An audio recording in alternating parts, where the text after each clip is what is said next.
वज़ीर आज़म मियाँ शहबाज शरीफ इस्लामाबाद से बज़रिया मोटरवे मरी छांगला गली पहुँच गए। गुज़िश्ता रोज़ कायद नून लीग नवाज शरीफ और वज़ीर आला पंजाब मरीम नवाज भी छांगला गली पहुँचे थे। ज़राए के मुताबिक छांगला गली में तीनों बड़ों की अहम बैठक मुतवक्के है, जहाँ आइंदा मुल्की सूरत हाल पर तबादला ख्याल किया जाएगा। वज़ीर आज़म मियाँ शहबाज शरीफ इस्लामाबाद से बज़रिया मोटरवे मरी छांगला गली पहुँच गए। गुज़िश्ता रोज़ कायद नून लीग नवाज शरीफ और वज़ीर आला पंजाब मरीम नवाज भी छांगला गली पहुँचे थे। ज़राए के मुताबिक छांगला गली में तीनों बड़ों की अहम बैठक मुतवक्के है, जहाँ आइंदा मुल्की सूरत हाल पर तबादला ख्याल किया जाएगा।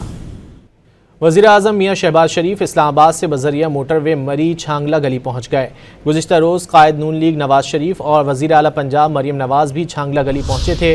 ज़राए के मुताबिक छांगला गली में तीनों बड़ों की अहम बैठक मुतवक्के है, जहाँ आइंदा मुल्की सूरत हाल पर तबादला ख्याल किया जाएगा।